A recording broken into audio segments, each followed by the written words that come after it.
Okay, good afternoon.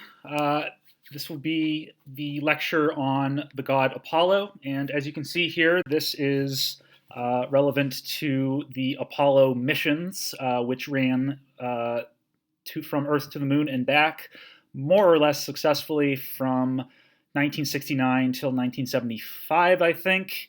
And the choice of the name Apollo for these missions was intentional.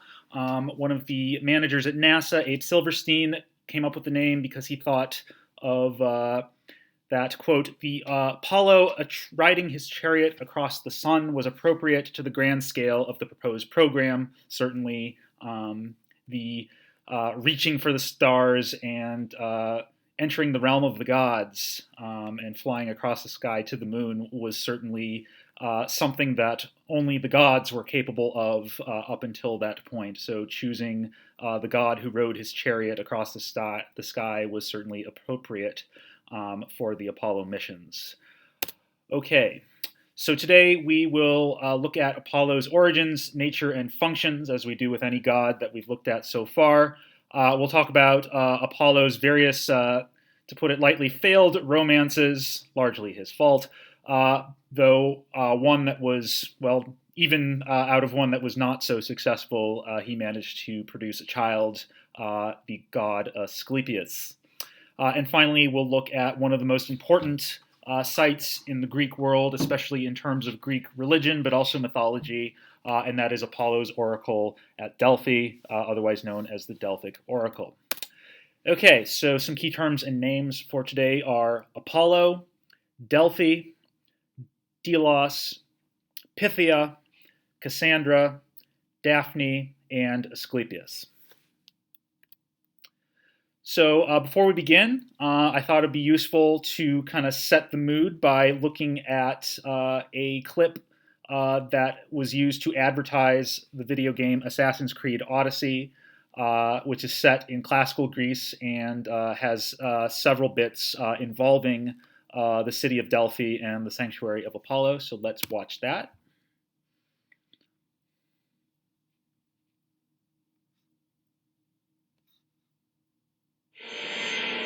Early on in Assassin's Creed Odyssey, you'll arrive at Delphi and be presented with a crucial turning point in your Odyssey. In real life, Delphi was one of the most important sites in all of ancient Greece. At the Pan-Hellenic sanctuary of Apollo, worshippers from all over Greece would make pilgrimage to the hillside site and visit the high priestess of Apollo, better known as the Oracle of Delphi. Delphi's religious significance is steeped in myth. As the story goes, Zeus released two eagles flying at identical speeds from the two ends of the earth. Those eagles crossed paths over Delphi, and so Zeus deemed it the center, or navel, of the world. Because of this, Zeus decided to place the omphalos, or belly button stone that his father Kronos was tricked into eating, at the site of Delphi. The thing is, the site wasn't always called Delphi. Back then, it was known as Pytho, and it was home to the fearsome Python who guarded the stone and the original oracle. It wasn't until Apollo came along and defeated the Python that the sanctuary was named Delphi and rededicated to him. You'll see references to this myth all over Greece in the statues of Apollo grappling with the Python. And be sure not to miss the giant Python skeleton just outside Delphi. The influence of mythic Pythos still remains long after Apollo's intervention. The ancient Greece didn't refer to the high priestess of Apollo as an oracle, but rather as the Pythia, a direct reference to the site's origins. The Pythia was one of the most important figures in the entire ancient world. Believed to have the power to speak to the gods and decipher the future, she could influence wars, politics, and culture more than any other individual. Delphi was also one of the four main sites to host the Pan-Hellenic Games, competitions between all of Greece. You know, like that thing they did every 4 years in Olympia? In Delphi, these were known as the Pythian Games. Games often included musical and theatrical contests as well. Be sure to visit the theater at Delphi when you visit it in-game or in real life. Unlike Roman theaters, which were typically semicircular freestanding structures, Greek theaters often surpassed 180 degrees and were frequently built directly into the mountainside. During the 470 BCE Pythian Games, the tyrant Polyzalus emerged victorious in the chariot race. To commemorate his victory, he erected a bronze statue of a charioteer in Delphi. The statue is one of the finest examples of Greek lost wax bronze casting, and can still be seen today at the Delphi Museum. Today, Delphi lies mostly in ruins, as little remains of the Temple of Apollo other than a few Doric columns. The best preserved building on the entire site? That would be the reconstructed Treasury of Athens. Treasuries were dedication offerings presented by individual cities to display their wealth and piety in comparison to other cities. Greek city-states were constantly in competition with one another. So when Athens, one of the wealthiest cities in the ancient world, erected their treasury built from the spoils of the Persian War at one of the most important religious sites in Greece, they attempted to show that they deserved Apollo's favor more than anyone else. Like many pilgrims before you, the things you learn and the people you meet at Delphi will change the course of your Odyssey forever. Assassin's Creed Odyssey, available now.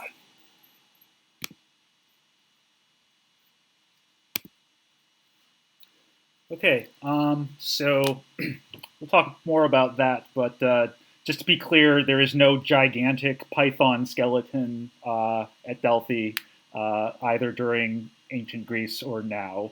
That's just made up. But anyway, so we're back to our genealogy of the gods, coming from the primordial gods and the Titans and the Olympians. So before we talked about the first generation Olympians, Hades, Poseidon, Hestia, and the others, and we talked about Hephaestus and Ares as some children of Zeus and Hera, possibly, and we talked about Hermes, who is the child of Zeus and Maia, who herself is a third generation Titaness from Atlas, who himself is a Titan from Iapetus and Clymene. Today we're going to talk about Apollo, who with his sister Artemis was the son of the second generation Titan Leto, who was a consort of Zeus.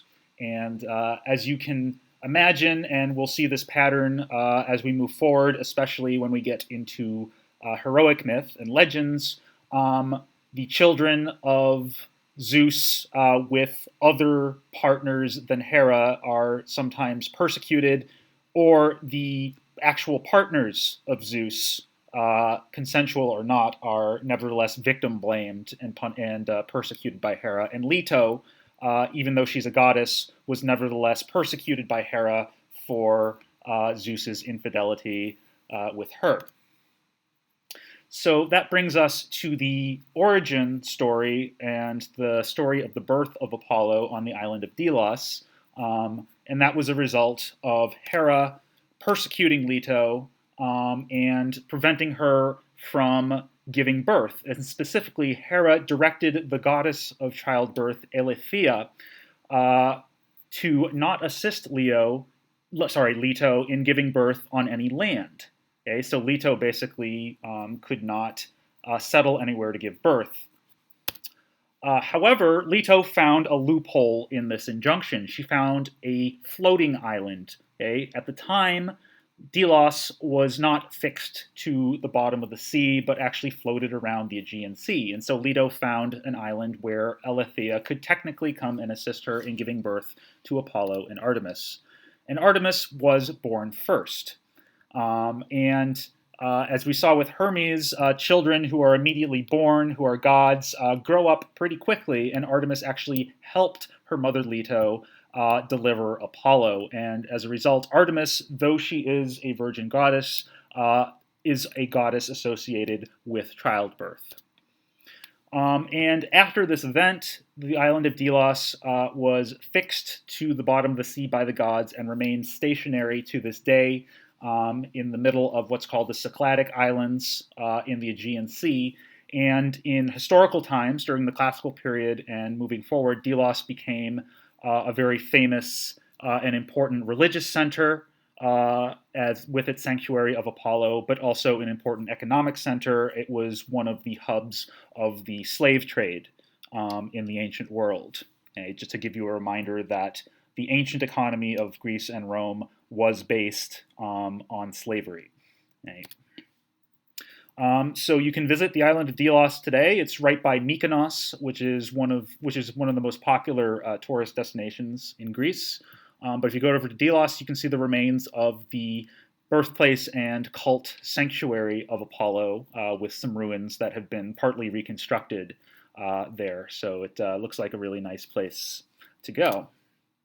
All right, so Apollo quickly grew up, but he never quite grew up fully. Okay? And so the first thing you need to know about Apollo is, like the Apollo of the Belvedere statue, Apollo never reached full maturity. Okay? He's always represented as a college-aged young man.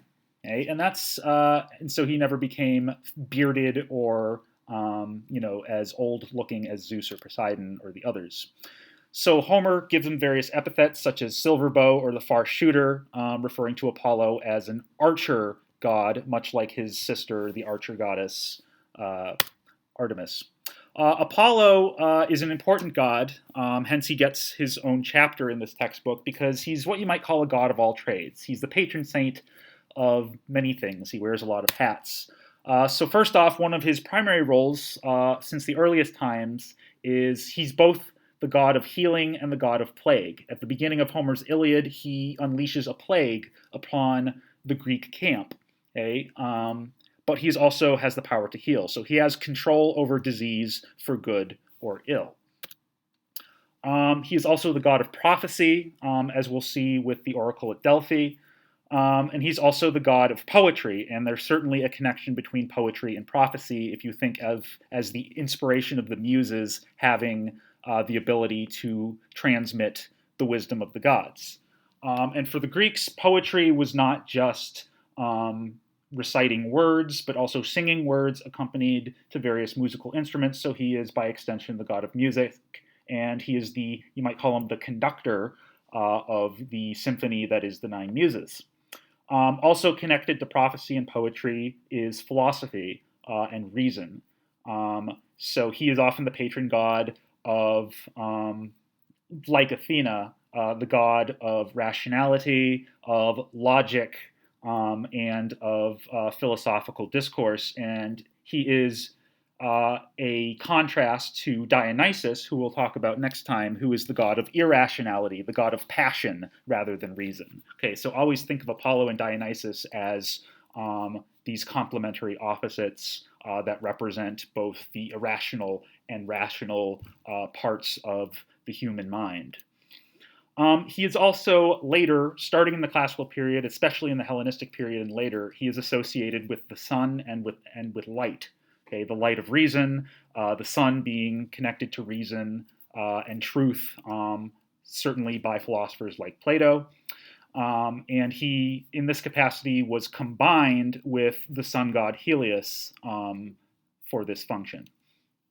And finally, he is the god of male rites of passage. This is one reason that he is always represented as a young man, is because he oversees the transition of young men in Greek society into adulthood. Okay, he is always represented as being on the cusp of adulthood. Okay, and male rites of passage are certainly an important ritual in ancient Greece and pre-modern cultures. And as we'll see, Artemis has a similar function for young women when we get to her. He has some bynames that are useful to know because he's often referred to by these bynames, especially Phoebus, okay, which means shiny, so his connection to the sun. Pion, which means healer, so his connection to medicine. And he's also called Apollo Helios when he is associated with the sun. Okay. He has various symbols, such as the lyre as the god of music, the laurel, which we'll talk about with Daphne, tripods, which are kind of incense burning type things associated with his oracle, serpents, ravens, and goats. And as we've seen, crows and ravens are associated with various gods. Okay, and goats certainly would be would be an animal that you would sacrifice to Apollo in a religious context. Okay. Okay, so a bit more on his role as the god of male rites of passage. The technical term for let's call a 17, 18, 19-year-old man in ancient Greek is ephebos, or ephebe. And this means a young cadet. Okay, so in a city-state, a polis like Athens or Thebes or Sparta, somebody at this age would essentially be in military training in order to fight as a hoplite for their polis. Okay, so another part of the Rite of Passage. Okay, so Apollo is a model for young heroes and warriors. But as an immature male, he is also often an eternally frustrated lover. Okay? Whereas other gods, for the most part, like Zeus and Poseidon, tend to get what they want with their objects of affection, Apollo, for some reason, is a lot less successful, probably connected to that immaturity. Okay, so there's various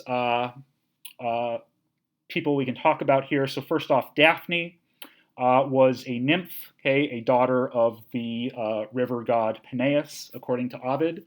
And we touched on this myth when we talked about allegory. So Daphne was, according to Ovid, she was pursued by Apollo. Apollo fell in love with her, partly because Eros pricked him with one of his arrows because Apollo boasted that he was the better archer. And he was crazy in love with Daphne, and he began chasing her. Okay? And Daphne did not want to have anything to do with him, partly because, according to Ovid, Eros also hit Daphne with an arrow, but a different arrow. Okay, because Eros not only has arrows to make you fall in love, but also to make you the opposite. Okay, and Daphne got one of those opposite arrows. Okay, and before Apollo was able to get to her, Daphne prayed to her father, the river god Peneus, to save her from this situation. And for some reason, the river god Peneus turned her into a laurel tree. Okay, and Apollo saw the laurel tree. He was still in love with it, with Daphne in this form, and so he embraced it and decided to make the laurel one of his symbols. Okay, hence we have the term poet laureate. Okay, because the laurel became the symbol of victory in a poetic competition and others. Okay? And also the Greek word for laurel is daphne. Okay? There's also Hyacinthus. He's an example of one of Apollo's male lovers. Okay? This appeared to have been a consensual and happy relationship that went on for a short while between Apollo and Hyacinthus.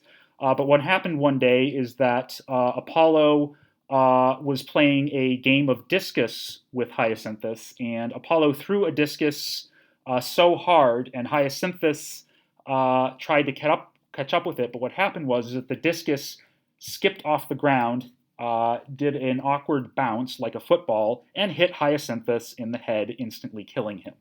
Okay, so an example of basically a god and a mortal just being too different for each other. But from the blood that was on the ground grew what we now call the hyacinth flower. So here's another example, like the Daphne myth, of an etiological divine myth. There's also the Sibyl, one of his girlfriends, who eventually rejected him.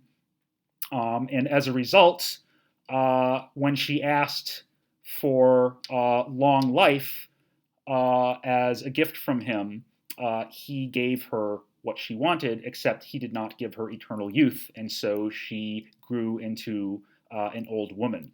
Okay? And the Sibyl as a prophetess will become relevant in the myth of Aeneas when we get to the Roman stuff. Probably one of the most famous instances is Cassandra. Okay? She was a princess of Troy and another lover of Apollo, but it seems that what happened is that in order to win Cassandra over, Apollo gave her the gift of prophecy. Okay? However, when Apollo started making his advances, Cassandra decided to turn him down. Okay? And in order to punish Cassandra for refusing him, he punished her by letting her keep her power of prophecy, such that all of her prophecies were true. However, nobody believed them. So when we get to the Trojan War, she's going to be running around telling people that, we're all doomed and nobody's going to believe her. Okay. And finally, there's Coronis. Okay, and this was for a time, a successful relationship in which bore a child, the god Asclepius. However, at some point, Coronis left Apollo for a mortal man, and Apollo killed her as a result. Okay, so you can see that Apollo overall is a pretty scummy character when it comes to his conduct as a partner. Okay? So we'll now talk about Asclepius. He you might call the doctor hero / god. Okay, so what does that mean? Well, Asclepius, being born from a mortal woman, was only a demigod. So he started off as a hero, and he, being the son of Apollo, had the gift of healing. Except he was so good at healing that he had the capability of raising people literally from the dead. And so Zeus did not like this, that he was doing this. I'm sure Hades was upset too. And so so Zeus smote him with a lightning bolt. However, he later regretted that decision and decided to resurrect Asclepius as a full-fledged god. Okay, and that's why he, like Heracles and Dionysus and Jesus and others, started off as semi-divine heroes that were later resurrected and became gods. Asclepius, in turn, was the father to various notable figures. He was the father of Machaon and Podalirius, who fought in the Trojan War, and naturally, they were the medics of the Greek army, though they also fought as warriors. He also had various daughters who were goddesses, Hygeia for health, hence hygiene, and Panacea or heal all. Asclepius, as we'll talk about, was not just the god of medicine, but he was also worshipped as the god of healing, and the practice of scientific medicine really began with his cult. The original doctors, like Hippocrates, began as priests of Asclepius, and not only did they practice healing through various rituals, but they also researched the human body and how to develop methods of healing otherwise. All right, so let's look a bit more at Asclepius and Apollo. So there is a modern Hippocratic Oath that takes this religious language out of it, but the original Hippocratic Oath went as follows. I swear by Apollo Paeon, Apollo the healer, by Asclepius, by Hygeia, by Panacea, and by all the gods and goddesses, making them my witness, that I will carry out, according to my ability and judgment, this oath and this covenant. So all ancient doctors, especially those who were priests of Asclepius, swore this oath to do things like do no harm, and this is the basis for the modern Hippocratic Oath that doctors still swear today in order to earn their MDs. So the cult of Asclepius was very popular, as you can imagine. There were Asclepia, singular Asclepion, all over the ancient world. The most famous sanctuary was at Epidaurus, and basically what happened was if you were sick or you had some sort of malady or injury, you would go to a temple of Asclepius where, one, there were professional doctors who could treat you, but two, you could do this thing called incubation. Right? And incubation essentially was a form of what they call dream therapy, in which you would sleep in the sanctuary in the temple of Asclepius, and it was thought that Asclepius would visit you in your sleep, in your dreams, and then prescribe to you what sort of therapy or treatment that you need. And also perhaps sleeping in the sanctuary would also allow him to heal you himself. And we have tons and tons of thank offerings to Asclepius. And how you did a thank offering to Asclepius you would create out of clay or marble or whatever material a facsimile of whatever body part you wanted to be healed by Asclepius. Okay, and so we have examples of every possible body part here, including the naughty bits. Okay, again, these were votive offerings to Asclepius in thanks for him helping you heal you. Okay, all right, so off to Delphi now. So in addition to bits of the Homeric hymn to the Delian Apollo, in other words, Apollo of Delos and his origin story, there was also the Homeric hymn to Delphian Apollo, or the Apollo of Delphi. Okay, and this is Apollo establishing his sanctuary at Delphi, where his prophecies were told throughout the ancient period. So as you saw from the video, Delphi is the site where the stone that Cronus had swallowed and then vomited up fell to earth, and it was determined that Delphi was the center of the world. Apollo was not the first to establish an oracle there. It used to be an oracle of the goddess Gaia and later the Titan Themis. Okay? And then later on, Apollo showed up and took it over, and this is an example of various matriarchal goddess cults being commandeered by patriarchal male god cults. And we'll talk more about that when we get to the great goddess on Monday. So as you saw in the reading, Apollo established his oracle at Delphi by slaying a dragon. Okay, just like Zeus defeated Typhoeus, and various heroes based on this pattern will slay dragons of various forms. Apollo slays the dragon or serpent Python.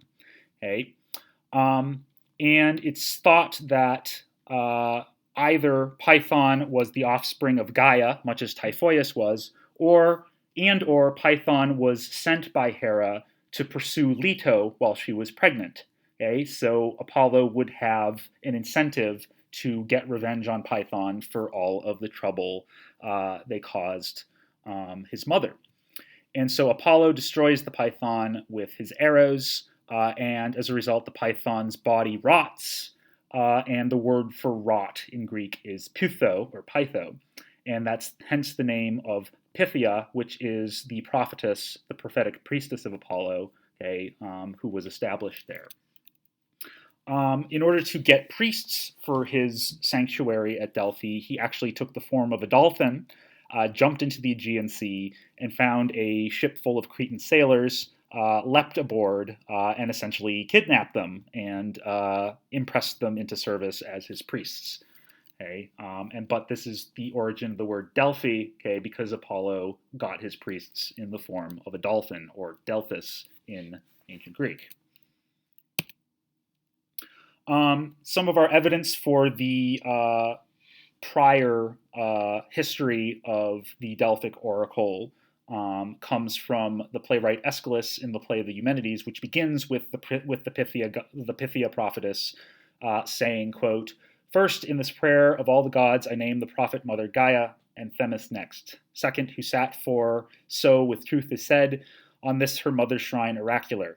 Then by her grace, who unconstrained allowed, there sat thereon another child of Gaia, the Titan Phoebe. She, in another time, gave o'er the throne as birth gift to a god, Phoebus, who in his own bears Phoebe's name." Okay, and Phoebus being Apollo, okay, meaning shiny. And you can tell I did not translate this. And here is a painting by Rubens, the famous Dutch painter, of Apollo triumphant over the dragon, the python, and this is the moment where he boasts to Eros that he is the superior archer, And so Eros decides to give him a taste of his own medicine, shoot him with one of his arrows of love, and this is what causes Apollo to fall in love with Daphne. Okay, so this is the kind of how the myths kind of run together. Okay, a bit more on the Delphic Oracle. So again, the chief priestess, the one who gives the prophecies, is called the Pythia, and she is chosen from the local aristocracy to serve for life. She is a very highly educated and literate woman chosen for this role. And basically how it worked is she would sit on her chair, and then she would inhale some form of vapors that came from the earth, and which allowed her to, I guess, hallucinate and to speak in tongues. And there is some geological evidence that that some form of narcotic or hallucinogenic gas was emitted from the earth, which might have caused these sorts of hallucinations. The Pythia did not actually deliver her prophecies to the person who asked for them. She basically spoke nonsense, and that there were these priests called interpreters, or prophetai, hence the word prophet, who would translate what she said into Greek, and specifically into Greek hexameter verse. Okay, again, there's the connection between prophecy and poetry. So in order to consult the oracle, you'd go to Delphi, you would purify yourself to enter the sanctuary, you'd pay a fee, and you would wait in line. People went to the oracle for all sorts of, not just prophecies, but advice. Advice on drafting laws, advice on where to settle in the Mediterranean if you were sending out a colony, future prospects for yourself or for your polis. However, a lot of these prophecies that the Pythia delivered were somewhat famously or infamously ambiguous. In other words, they could be taken in many different ways. So we have several examples here.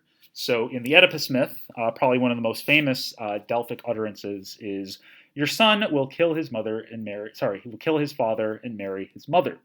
Okay, and as we saw, the Oedipus myth is essentially Oedipus gets this oracle and then does what he can to avoid it, but in the process he actually fulfills it, largely because he's ignorant of who his real parents are.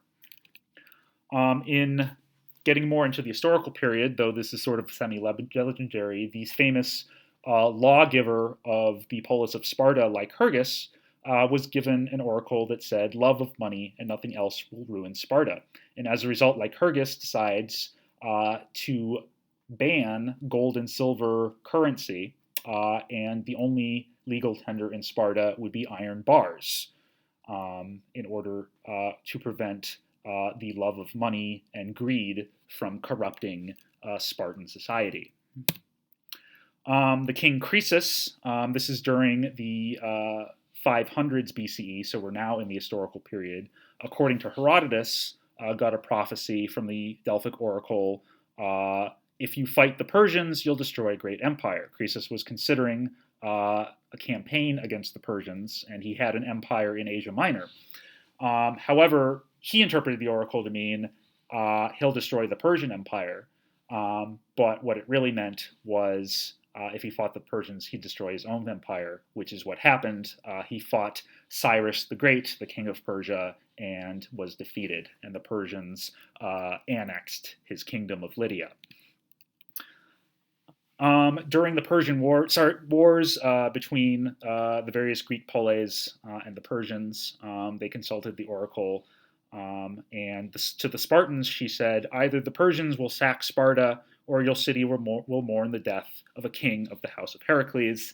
And that oracle was indeed fulfilled with the death of Leonidas and the 300 Spartans at Thermopylae. And the Spartans believed that their kings were descended from Heracles. So there's the mythic connection there. Also during the Persian Wars, the Athenian general Themistocles was told that a wooden wall will save Athens. Some people interpreted this to mean that they needed to build a wooden wall around the Acropolis in order to keep the Persians out. Themistocles thought the oracle meant the wooden wall was actually the navy of the Athenians, And he said, we need to put trust in our navy to defeat the Persians. And that's exactly what happened. They defeated the Persians at the Battle of Salamis, which turned the tide of the war. And finally, during the 400s BCE, a friend of the philosopher Socrates went to Delphi and asked, who is the wisest of all the Greeks? And the Delphic oracle said, Socrates is the wisest of all. Socrates did not believe this. And so as a result, Socrates went around Athens trying to figure out if there was anybody wiser than him, because Socrates believed that he knew nothing. And he interrogated through, the Socratic method, asking questions of people in Athens that that had the reputation of being wise. And he decided that all of the people he talked to who were reputed to be wise were not actually wise at all. They knew nothing. And so Socrates ultimately concluded that perhaps I'm the wisest of all because even though I know nothing, at least I admit that I know nothing, and that is the source of all wisdom. Okay.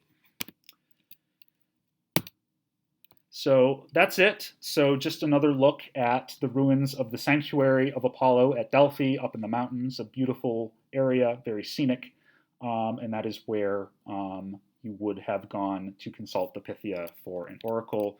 And again, here is a reconstruction of Apollo's temple at Delphi by Assassin's Creed Origins. So that's it for Apollo. So next time we will talk about Dionysus.